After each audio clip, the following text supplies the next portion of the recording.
성령이 오셨네. 성령. 여러분들이 오늘 교회에 오실 때 어떤 옷을 입고 오셨습니까? 아마 교회에 오시기 전에 오늘 예배 드리러 갈 때 무슨 옷을 입을까 고민을 하면서 아마 가장 멋진 옷을 옷장에서 골라 입고 여러분들이 오셨을 것입니다.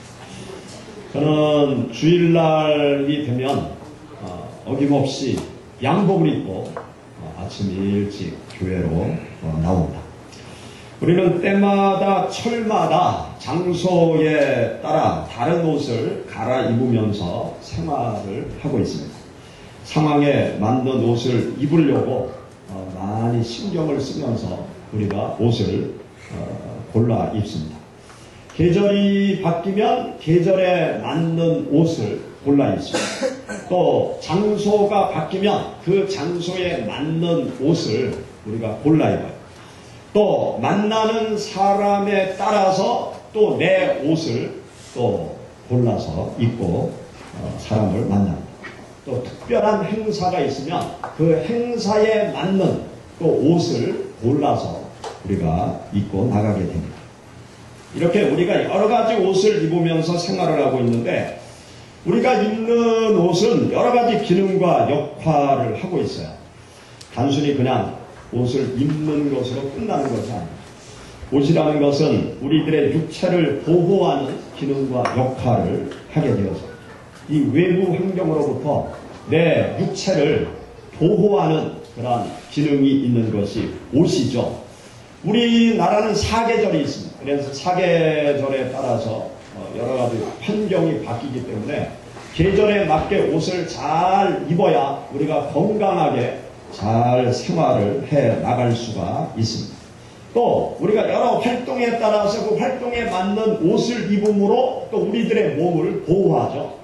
등산을 갈 때는 등산복을 입는 것이 훨씬 내 몸을 건강하게 챙기는 데 도움이 됩니다.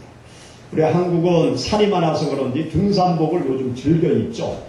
단순히 산에 갈 때 등산복을 입는 게 아니라 우리나라 사람들은 요즘 그냥 일상복으로 등산복을 입고 다닙니다. 유럽의 외국인들이 한국 관광객들을 보면 깜짝 놀랍니다. 왜냐하면 시내를 활보하는데도 마치 에베레스트산 등산 가는 복장으로 시내를 활보하고 다니면서 참 한국 사람들은 희한하다 그런 눈초리로 한국 사람을 본다고 합니다. 유독 등산복을 좋아하죠. 또 작업할 때는 작업복을 입고 잠잘 때는 또 잠옷을 입고 여러 활동에 따른 옷들을 갈아입으면서 생활을 하고 있습니다. 또 이 옷이라는 것은 내 몸을 보호하는 기능뿐만이 아니라 멋을 내는 역할을 합니다. 옷이 날개다 그런 말이 있죠. 어떤 옷을 입느냐에 따라서 사람이 완전히 달라 보이는 거예요. 거지 옷을 입으면 거지처럼 돼요. 또 멀쩡한 직장인도 예비군복을 입으면 이상한 예비군이 되어지고 이 복장에 따라서 사람이 달라 보이기 때문에 멋을 내는 사람들은 특별히 이 옷에 신경을 많이 씁니다. 또 이 옷이라는 것은 신분 표시의 기능을 하고 있어요. 직장에 따라서 거기에 맞는 옷들이 있죠. 군인들은 군복을 입고 경찰들은 경찰복을 입고 의사들은 흰 가운의 옷을 입고 또 작업 현장에 있는 사람들은 또 작업복을 입고 그 사람이 어떤 옷을 입느냐 그것을 가만히 보면 그 사람이 어떤 직업을 가지고 있느냐 어떤 신분의 사람이냐 그것을 대충 우리가 알 수 있습니다. 이렇게 옷이라는 것은 여러 가지 기능과 역할을 하고 있어요. 오늘 우리가 함께 읽은 여기 본문 말씀을 보면 우리가 일상생활 속에서 이렇게 여러 가지 용도와 목적으로 입는 옷, 이 옷을 상기시키면서 옷에 비유하여 영적인 교훈의 말씀을 주고 있는 것이 우리가 함께 읽은 본문의 말씀입니다. 여기 본문 말씀을 보면 여러 가지 옷이 소개되어져 있어요. 여러분들 11절 말씀부터 14절의 말씀을 다시 한번 읽어보시죠. 읽어보시면서 여기 본문에 어떤 옷들이 나오는지 여러분들 살피면서 다시 한번 11절부터 14절의 말씀을 보시기 바랍니다. 또한 너희가 이 시기를 알거니와 자다가 깰 때가 벌써 되었으니 이제 우리의 구원이 처음 믿을 때보다 가까웠습니다. 밤이 깊고 낮이 가까웠으니 낮에와 같이 행하고 방탕하거나 술 취하지 말며 음란하거나 호색하지 말며 다투거나 시기하지 말고 오직 주 예수 그리스도로 옷 입고 정욕을 위하여 육신의 일을 도모하지 말라. 바울 사도가 여기 본문에서 옷을 소개하고 있는데 어떤 옷이 있습니까? 빛의 갑옷. 빛의 갑옷이 있고 또 14절 말씀에 보면 무슨 옷이 있습니까?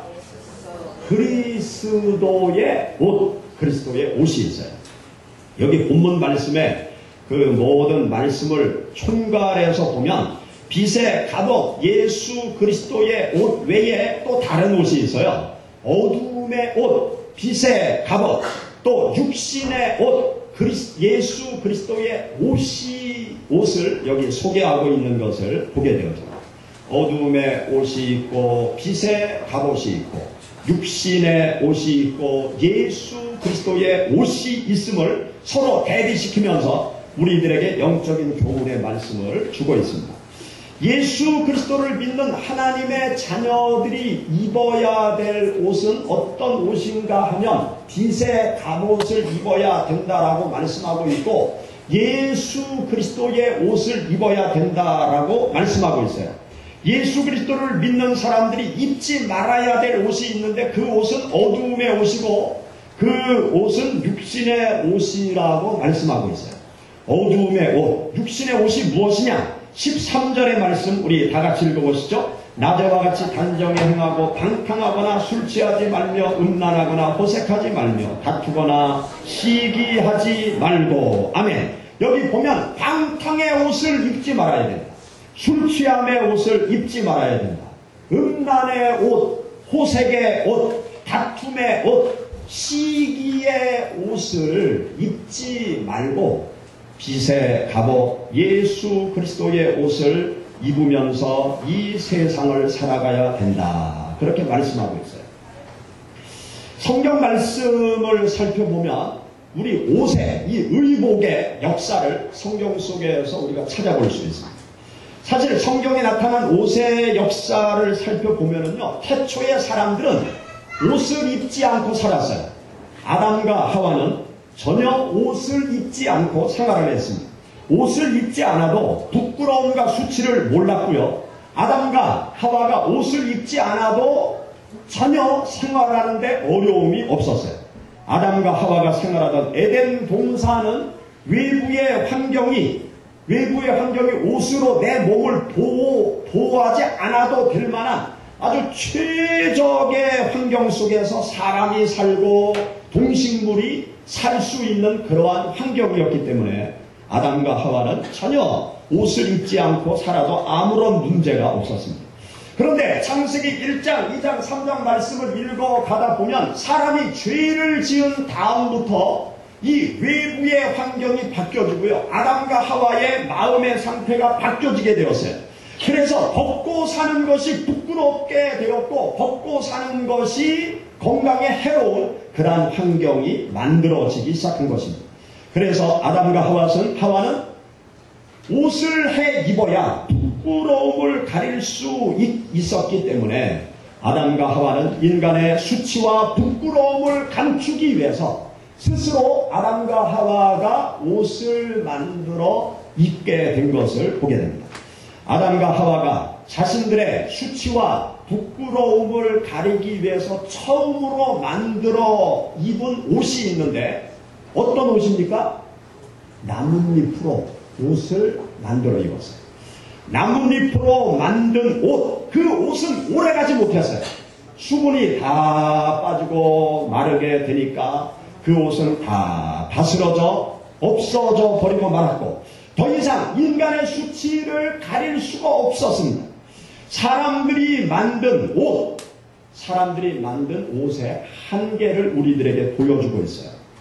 사람들은 수없는 옷을 만들어서 수치와 허물과 부끄러움을 가리려고 이 세상을 살아가면서 수많은 옷을 만들어 있습니다. 사람들이 태초로부터 지금까지 자신의 수치와 허물을 가리고자 온갖 종류의 옷을 다 만들어서 입었어요. 사람들은 자신의 수치와 허물을 가리우기 위해서 세상의 모든 사람들이 공통적으로 만들어 입은 옷이 있는데 그 옷이 어떤 옷인가 하면 선행이라는 옷이에요. 선행이라는 옷을 내가 해 입으면 나의 부끄러움이 가려질 수 있을 것이다. 나의 허물이 가려질 수 있을 것이다. 나의 죄의 업보가 하나하나 선행을 베풀면서 다 사라질 것이다. 그렇게 사람들은 생각하면서 선행의 옷을 매일마다 입고 이 세상을 살아가고 있습니다. 그런데 어떻습니까? 선행의 옷, 사람들이 행하는 선행, 이 선행으로 인간의 죄악성을 가리울 수 있겠습니까? 선행의 옷을 입고 인간의 부끄러움과 수치를 영원히 가릴 수가 있겠습니까? 안 해요.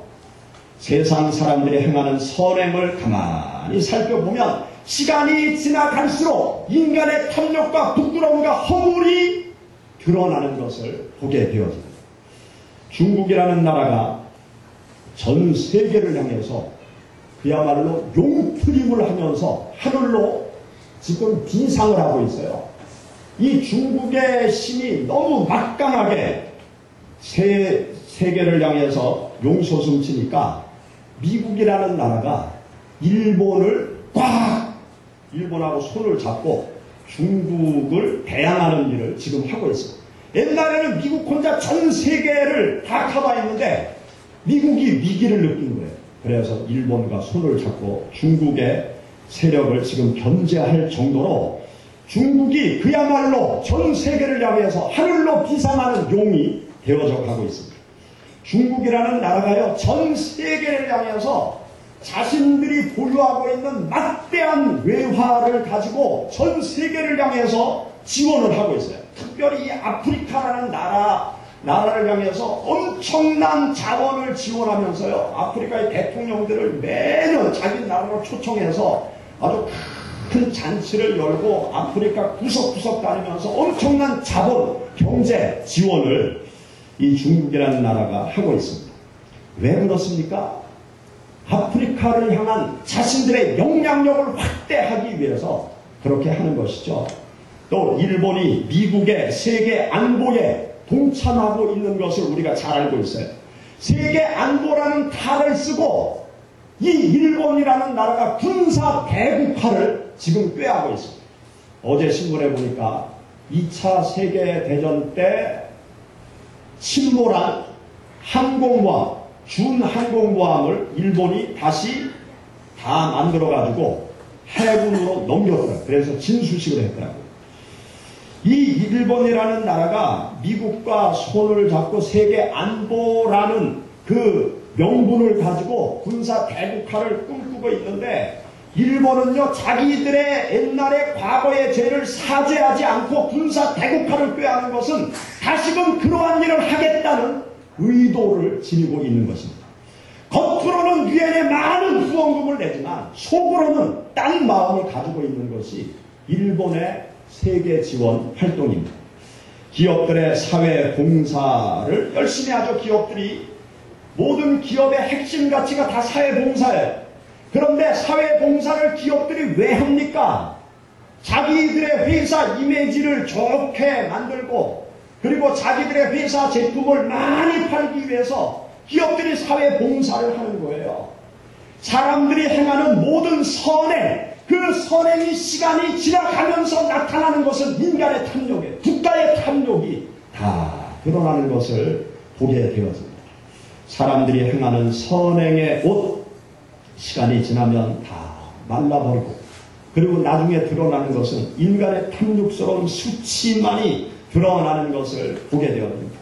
사람들이 만든 옷은 다 그렇습니다. 사람들이 왜 옷을 해 입느냐? 사람들이 이 모양 저 모양으로 자기를 포장하는 대부분의 모습이 다 비슷해요. 시간이 지나가면 인간의 수치와 탐욕과 그 더러움이 백일하에 드러나는 것을 보게 되었습니다. 하나님께서 아담과 하와가 무화과 잎으로 나뭇잎 옷을 해 입고 나서 얼마 지나지 않아 다 말라버리고 인간의 수치와 허물이 다 드러나니까 하나님께서 아담과 하와 인간의 모습을 너무나 불쌍히 보신 거예요. 그래서 하나님께서 다른 옷을 만들어 주셨습니다. 짐승을 죽여서 가죽을 벗겨서 사람들에게 가죽옷을 만들어 주셨어요. 그리고 그 가죽옷으로 인간의 수치를 가리도록 하나님께서 가죽옷을 선물로 주셨습니다. 여러분 창세기 3장 21절의 말씀 한번 찾아보시죠. 창세기 3장. 창세기 3장 21절 다 같이 읽어보시죠. 여호와 하나님이 아담과 그의 아내를 위하여 가죽옷을 지어 입히시니라. 여기 말씀에 보면 짐승을 죽여서 피를 흘려서 가죽을 벗겨가지고 그 가죽을 가지고 아담과 하와에게 옷을 만들어 입혀주었습니다. 나뭇잎은 영원하지 못하죠. 그런데 가죽옷은 반영구적이에요. 여러분들이 집에 아마 가죽옷이 한 벌 정도는 있을 거예요. 가죽옷은 실증 나서 못 입지 떨어져서 못 입는 일들은 별로 없어요. 실증 나니까 그냥 장롱에 깊이 뒀다가 그거 어떻게 할 수 없는 그런 상태가 되지, 가죽옷은 반영구적이에요. 사람들이 만든 옷은 금방 헤어졌지만 여기 하나님께서 아담과 하와에게 만들어준 이 가죽옷은 거의 영구적인 것입니다.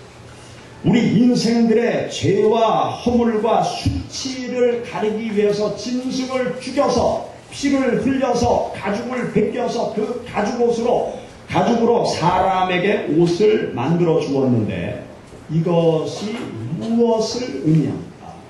예수 그리스도를 가르쳐주고 있는 것입니다. 예수 그리스도께서 우리 인생들의 죄와 허물과 수치를 가리기 위해서 십자가 죽음의 길로 걸어가신 거예요. 하나님께서 인간의 죄와 허물과 수치를 영원히 가려주기 위해서 예수 그리스도를 십자가에 못 박고 예수 그리스도의 피를 흘리게 해서 예수 그리스도께서 인간의 죄를 담당하시고 예수 그리스도의 옷을 입음으로 사람의 죄와 허물과 수치를 영원히 가리도록 하기 위해서 예수 그리스도를 십자가의 제물로 삼으신 것입니다. 이사야 53장 말씀 가운데 보면 예수님께서 우리들의 죄와 허물을 가리우기 위해서 죽음의 길로 가셨음을 우리들에게 가르쳐주고 있어요. 여러분 이사야 53장의 말씀 한번 다 같이 읽어보시죠. 이사야 53장 5절 말씀부터 8절까지 다 같이 읽어보겠습니다. 그가 찔림은 우리의 허물 때문이며 그가 상함은 우리의 죄악 때문이다. 그가 징계를 받음으로 우리는 평화를 누리고 그가 채찍에 맞음으로 우리는 나음을 받았도다. 우리는 다 양 같아서 그릇 행하여 각기 제 길로 갔거늘 여호와께서는 우리 모두의 죄악을 그에게 담당시키셨도다.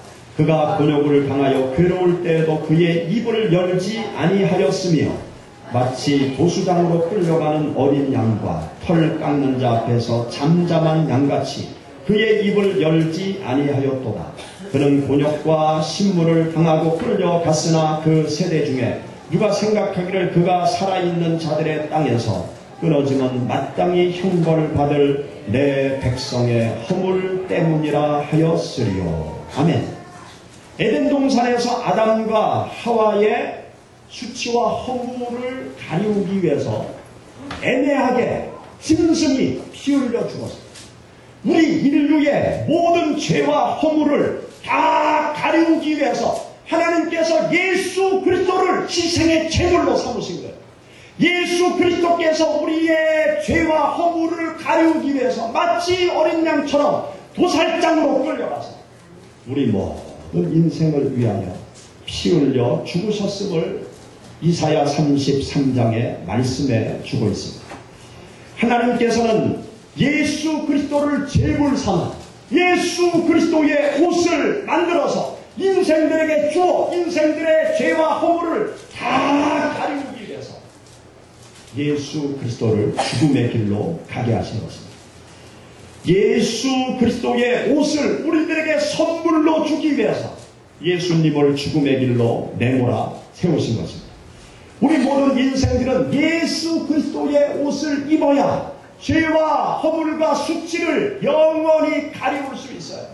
내가 만든 옷으로는 나의 죄와 허물을 가리울 수 없어요. 세상에 주는 옷으로는 나의 죄와 허물과 수치를 가리울 수가 없습니다. 예수 그리스도로 옷을 입어야 우리가 천국에 들어갈 수 있는 자격이 생기는 것입니다. 예수 그리스도의 옷을 입고 살아가야 하나님의 인도하심과 하나님의 보호하심을 받을 수 있어요. 예수 그리스도의 옷을 입고 이 세상을 살아가야 세상 사람들이 나를 하나님의 자녀로 알아볼 수가 있는 것입니다. 사랑하는 여러분, 예수 그리스도의 옷을 입으시기를 주의 이름으로 축원합니다. 예수 그리스도의 옷을 입고 하루하루 살아가기를 주의 이름으로 축원합니다.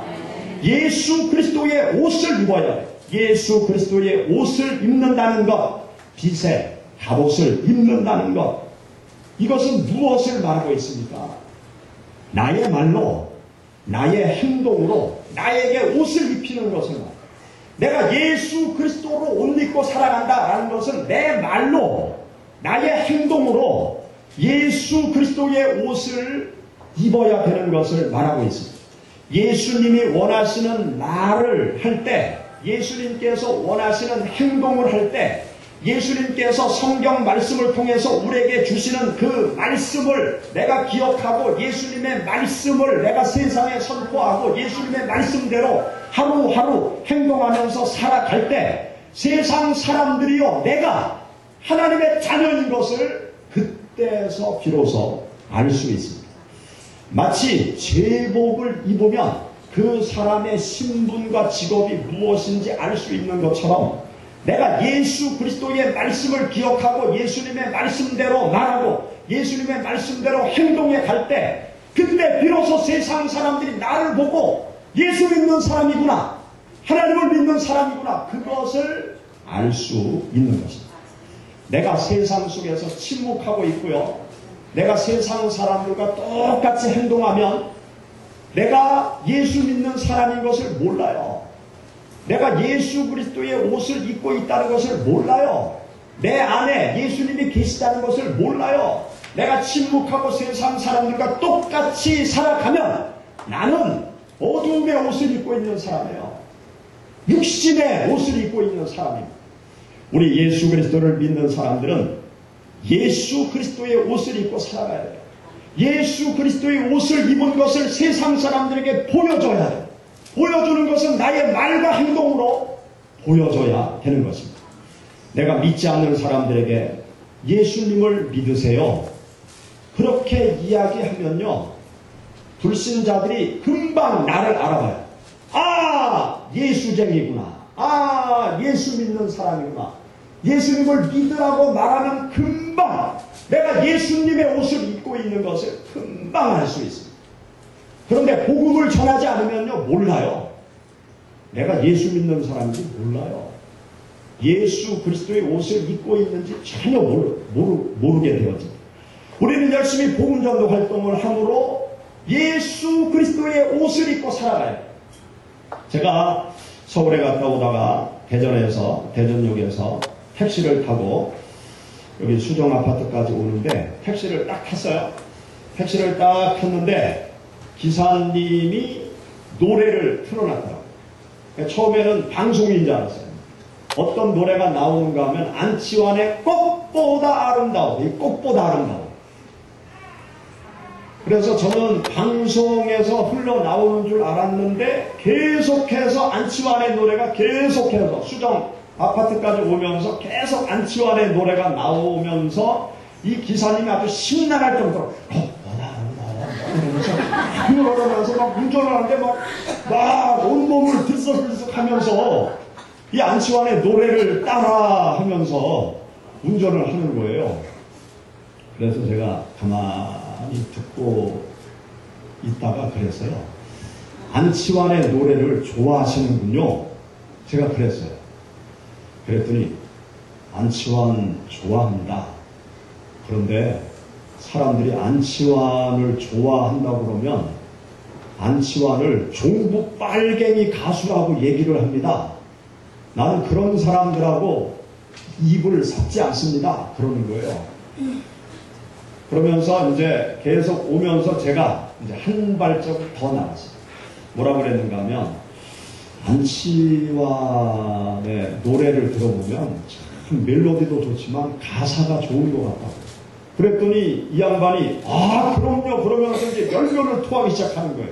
제가 반응을 적극적으로 보이니까 계속 이제 얘기를 하는 거예요. 그래서 제가 또 한 걸음 더 나갔어요. 안치환의 노래 가사를 보면 사람과 삶에 관심이 참 많은 것 같다고, 사람에게 초점을 맞추고 삶에 초점을 맞춘 그 노래말이 참 좋다고. 그러니까 이 양반이 자기를 알아주는 사람을 만난 것처럼 아주 신나하면서 막 얘기를 계속 하더라고요. 그래서 이제 수정 아파트쯤 이제 다 와서 제가 전도를 해야 될 거 아니에요. 그 얘기만 하고 그냥 차에서 내리면 내가 누군 줄 모를 거 아니에요. 그래서 제가 수정 아파트 이렇게 돌아오기 전에 뭐라고 얘기하는가 하면, 이 세상에서 사람에 대해서, 삶에 대해서 가장 관심이 많은 분이 계신데, 안치환보다 더 관심이 많은 분이 있는데 그분이 바로 예수님이시라고. 그랬더니 이 양반이 아이고 예수 믿는 사람이구만 그러면서 그 얘기만 안 하면 좋겠는데 그러면서 이쪽으로 돌아오는 거예요. 그래서 제가 내리면서 예수님 믿으세요. 제가 그러고 내렸습니다. 우리가 예수님의 복음을 전해야 내가 예수 믿는 사람이라는 것을 세상 사람들이 알 수 있어요. 내가 불신자들에게 침묵하고 있으면 신앙생활을 하는 것을 알 수가 없단 말이죠. 우리가 예수 그리스도로 옷을 입는다는 것이 무엇을 말합니까? 날마다 복음을 전하는 거예요. 또 생활을 하면서 예수님의 말씀대로 우리가 이 세상을 살아가는 것이, 예수님의 말씀대로 주일을 성수할 때 믿지 않는 사람들이 나를 예수 믿는 사람으로 알아보는 거죠. 세상 사람들이 방탕한 길로 갈 때 방탕한 길에 합류하지 않고, 부정을 행할 때 부정을 하지 않고, 사치할 때 사치하지 않고, 욕하고 다투고 시기 질투할 때 예수 그리스도의 이름으로 화해를 이루어 나가는 삶과 행동을 나타내 보일 때 세상 많은 사람들이 내가 예수 그리스도의 옷을 입은 하나님의 자녀 예수님을 믿는 사람인 것을 알 수 있습니다. 우리는 이 세상을 살아가면서 세상 사람들이 즐겨 입는 명예의 옷을 다 벗어던져요.